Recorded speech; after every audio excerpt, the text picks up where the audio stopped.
مسئله یکم واجب بودن ایمان آوردن به فرقها بین زن و مرد. بین زن و مرد فرق هست برادرای عزیز. خودی همین کلمه زن اینش کلمه مرد الکی فرق دارد. بعضی ممکنه هر دو یک است. چخیل الفوارق بین الرجل والمرأة الجسدیه والمعنویه والشرعیه ثابتة قدرا و شرعا حسا و عقلا. فرقها بین زن و مرد از نگاه جسد، جسدی زن از جسدی مرد فرق میکند یا نه؟ مثلا هم تو ظاهری در روش نگاه کنید، مرد ریش دارد زن ندارد. جسدهای آنها، مثلا زنها عادتهای ماهانه دارند، حامله میشوند، کودک شیر میدهند. این چیز در مردها نیست. فرق هست یا نیست؟ فرق جسدی و فرق معنوی. معنویات هم فرق میکنن. وقتی که شما با همراهی همسرتان در کوچه میرید، یک آدم به زن شما در پیش شما گپ میپرتاید. کی وظیفه دار است که از زن حمایت کند؟ شما وظیفه دار است که حمایت کنید. این دلالت میکند که شما از او فرق دارید. معنویات حالا میبیاد با وسیع‌تر. این چونین و شرعیه از نگاه شریعت هم. از نگاه شریعت وقتی که زنک مثلا حامله شد 40 روز اول و بعد تولدش نه نماز میخواند نه روزه، یا وقتی که عادت ماهانه میبیند نه نماز میخواند نه روزه. در بسیار احکام شریعت، در نماز جماعت، در نماز جمعه، در جهاد این عملها برای زنها فرض نیست. جهاد برای زنها فرض نیست، نماز جماعت فرض نیست، نماز جمعه فرض نیست، که عکسش به مردها فرض است. یعنی از نگاه دینی و عقلی و حسی همه جهت فرق دارد. حتی آواز زن از آواز مرد فرق دارد، جسدش فرق میکند. از نگاه عقل هم عقلی مردک از عقلی زن فرق میکند. الله سبحانه و تعالی مرد و زن را دو نصف آفرید، دو نوع انسانی. الله تعالی که و انه خلق الزوجین الذکر والانثى، الله تعالی دو جفت آفرید. اینا جفت هستند، مرد و زن. در قرآن الله تعالی همیشه وقتی که مرد و زن میگوید مرد پیش میگیرد. فقط در دو جای زن پیش گرفته است. یعنی مرد و زن الله تعالی بسیار جاها هست که مرد و زن، مردها و زنها، مردها و زنها گفته سخن میکنند. هیچگاه زنها و مردها نمیگوید. وقتی که الله تعالی یک جنس از جنس دیگرش پیش بگرفت این معنا دارد. وقتی که پیامبر صلی الله علیه و سلم به بالای کوه صفا برآمدند گفتند که ابدأ بما بدأ الله به، من شروع میکنم، آغاز میکنم از آن جایی که الله تعالی آغاز کرد. صفا و مروه دو کوه است. کوهی که به همدیگر یگان برتری بالای همدیگر ندارد. اینش صفا هست، اینش مروه هست. در رو بروش دو کوه هست. لیکن الله تعالی در قرآن صفا و مروه گفت این الصفا و المروه من شعائر الله. صفا و مروه از جمله شعائر الله است، از جمله کوه‌هایی است که الله آنها را بزرگ داشته است. صفا و مروه گفت. پیامبر صلی الله علیه و سلم میگه من از اون جای شروع میکنم که الله شروع کرده است. گفت اول به بالای کوه صفا برآمدن، پس به کوه مروه رفتن. بنابراین وقتی که الله تعالی یک چیز رو در قرآن پیشتر از دیگر چیز ذکر کرد این بیهوده نیست. این معنا دارد، حکمت دارد. در دو جای قرآن الله تعالی زن را از مرد پیش گرفت. یکی آن در سوره نور از زانیه و الزانی گفت، زنی زیناکار و مرد زیناکار. برای چی زن را پیش گرفت؟ برای آنکه زنا سببگاری اساسیش زنها هستند. تا زنها امکانیت ندهند، ساده کرده گوییم تا پاود ندهند، همین حادثه نمیشه. همین که گپ زدن، همین که خندیدن، همین که سخن کردن، بعد به عاقبتی بد دارد. بنابراین الله تعالی زیناکار زن و زیناکار مرد را جزایش را وقتی که بیان میکرد اول زیناکار زن را گرفت، لیکن در دوامش السارق و السارقه گفت، دوز مرد و دوز زن. در اینجا علاقه با مرد به پیش گرفت. برای چی؟ برای اینکه دزدی غالبا از مردها صادر میشه، اکثر دزدها مردها هستند. دوز و دوز زن گفت. جای دیگری که الله تعالی زن را از مرد پیش گرفت گفت که یهب لمن یشاء اناثا. الله تعالی ذاتی است که به کسی خواهد دختر میدهد و یهب لمن یشاء الذکور، به کسی خواهد پسر میدهد. او یزوجهم ذکرانا و اناثا، یا اینکه به کسی خواهد هم پسر و هم دختر گفت. الکی پسر با پیش بگیرید ببینید، به کسی خواهد دختر میدهد، به کسی خواهد پسر میدهد، دختر پیش گرفت. بعد در سومینش گفت که به کسی خواهد هم پسر و هم دختر میدهد، گفت پسر با پیش بگیرید. و یجعل من یشاء عقیما، کسی را خواهد عقیم میکند، بی فرزند میکند. برای چی دختر را در اینجا پیش گرفت؟ برای آنکه اکثری مردم دنیا اگر همشان نباشند، اکثری آنها میخوان که اولین فرزندشان پسر باشد. همه میخواهند که اولین فرزندش پسر باشد. اما خواهش الله تعالی خواهش بندگان را غلبه میکند. بنابراین گفت که به کسی خواهد دختر میدهد. او دهنده الله است جل جلاله و تقدست اسمه. به کسی خواهد دختر میدهد. بنابراین دختر پیش بگیرد. و الا در تمام جای قرآن مرد را از زن پیش میگیرد الله تعالی. در اینجا هم چقدر که میبینیم و انه خلق الزوجین الذکر والانثى.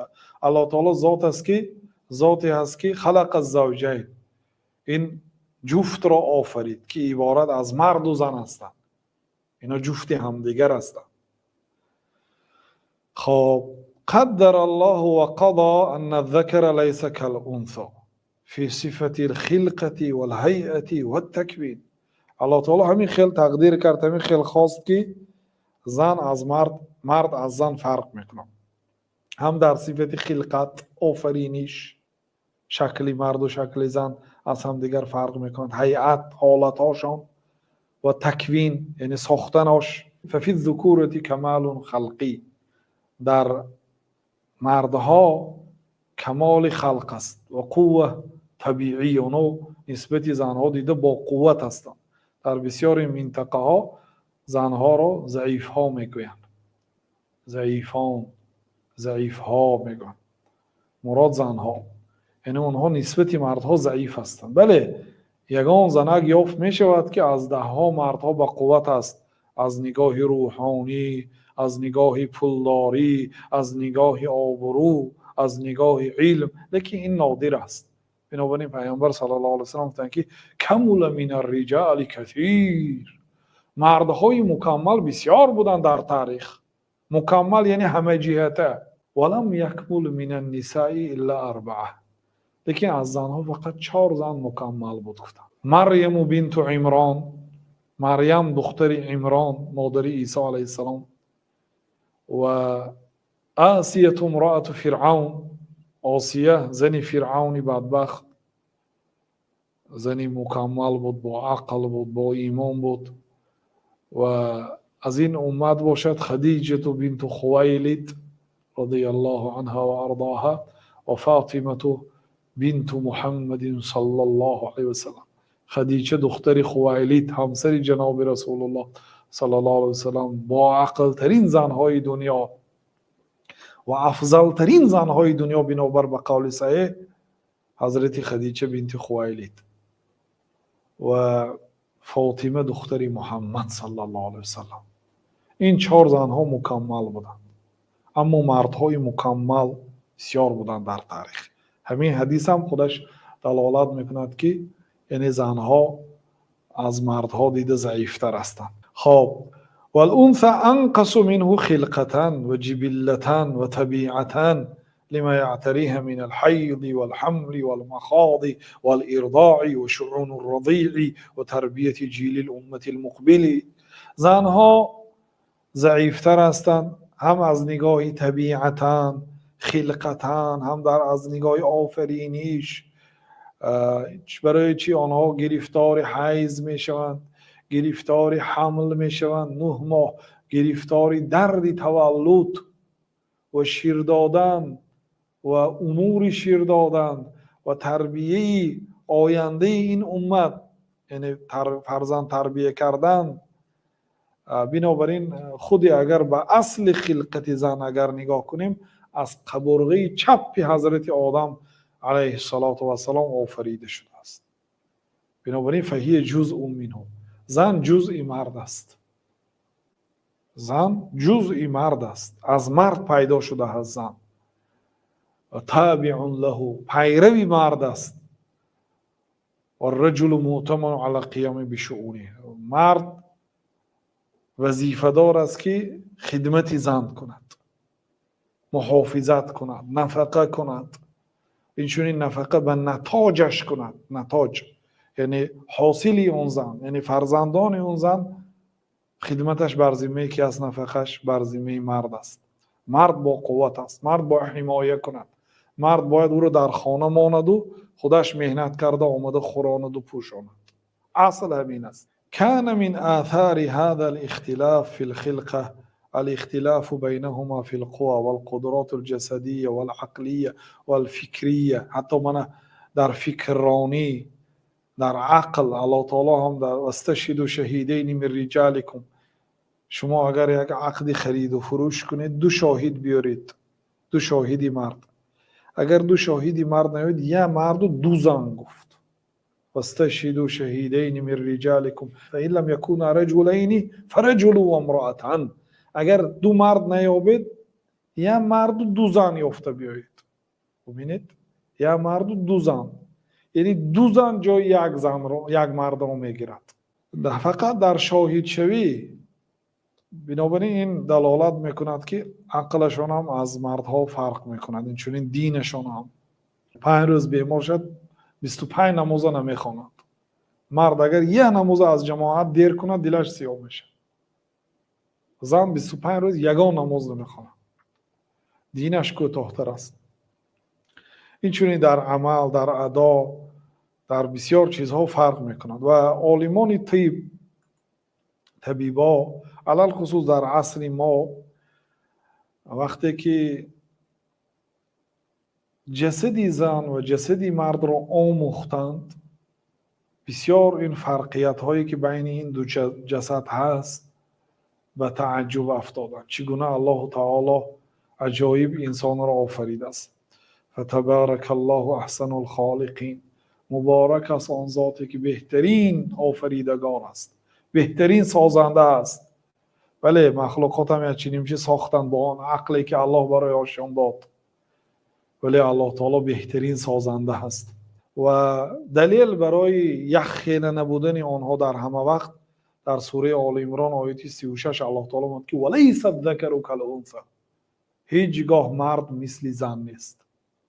مرد پیش گرفت، هیچگاه مرد مثل زن نیست. اینا مثل هم بی مثل نیستن، برابری همدیگر نیستن. و این چون در سوره اعراف الله تعالی واقعا وقتی که این حکم گفت، الله تعالی حق دارد، الا له الخلق والامر. الله تعالی ذاتی که آفریده است، الله تعالی ذاتی که فرمان میدهد. یعنی الله اینو گفته است که مرد مثل زن نیست. دیگه کی اعتراض بیان میکنه به خواست الله و به امر الله تعالی؟ و مردها با به یک چند عبادت ها مخصوص شدند، چخیلی که در بالا اشاره کردیم، مانند فرض بودن جهاد، جمعه و جماعت ها، اذان زن نمیگویند. قامت هم در مسجد ها اگرچه زنها هم اشتراک کنند به نماز جماعت، ولی قامت هم مرد میگوید، اذان هم مرد میگوید، امام هم از مرد ها میشه. این فرقیت ها هست. و این چون طلاق در دست زن است. برای چه الله تعالی طلاق به دست زن نداد؟ اگر الله تعالی طلاق به دست زن میداد همه طلاق میشد، عائله برپا نمیشد. چون که در اولین ناراضگی اکثر زنها طلاق میداد. مردها با صبر هستند، اگرچه حقارت زیاد، دشنامی زیاد، دادگویی زیاد میکنند، مردها برداشت میکنند. حتی یا مردی بدم بسیار وقت برداشت میکنند. بنابراین حکمت است که الله تعالی طلاق را هم در دست مردها، اینچنین فرزندها هم به مردها نسبت داده میشه، نه به زنها. فلانی پسری فلانی، نسبی پدرش میگیرد، نه نسبی مادره. اینا فرق است برادر عزیز. باید ما این چیز دانیم. مسئله یکم این است که بین مرد و زن فرق است. لیکن الله تعالی در سوره بقره گفت که ولهن مثل الذی علیهن بالمعروف، و زنها حقوق دارند، حقوق های دارند، چه خیلی که عهده‌داری های دارند. فرضیمشون بعضی احکام ها فرض است، لیکن اینچنین اونا حق هم دارند. اونا فقط وظیفه دار نیستند، عهده دار نیستند، اونها صاحب حق هستند. ولی الرجال علیهن درجه، لیکن به هر حال مردها در بالای اونها درجه های دارند، مرتبهشون بلندتر است. بعد الله تعالی که والله عزیز حکیم، الله تعالی ذات عزیز است، غالب است و حکیم است. الله تعالی صاحب حکمت است، هر یک کار رو در جای خودش میماند. همین چیزها رو وقتی که می احکام ها رو الله تعالی حکم کرده است، الله تعالی ظلم نکرده است. الله تعالی احکم الحاکمین است، حاکم ترین حاکم ها، و حکیم است و عادل است ذاتی جل جلاله و تقدست اسماء. اینچنین در میراث هم للرجل مثل حظ الانثیین، نصیبه مرد دو برابری نصیبه زن است. زن اگر 500 دینار گیرد، مرد 1000 دینار میگیرد. فرق است. و اینچنین در دیه هم و در شهادت هم، در عقیقه هم دختردار شوید یک گوسفند میکشید، پسردار شوید 2 گوسفند میکشید. بعضی ها آخر حقوق مرد و زن برابر گفته، زنهای در صحراها با موزه های وزنین با بیل و کلند به دستشان دادن، حقوق زن و مرد برابر گفته. شریعت آنها رو در خانه احترام میکرد، جایشان بالا بود. از همه شخصیتی که سزاوار است به معامله نیکی من کی است یا رسول الله؟ از همه شخصی که در این دنیا سزاوار است که به او نیکی کنم، این کی است؟ گفتن که مادرت.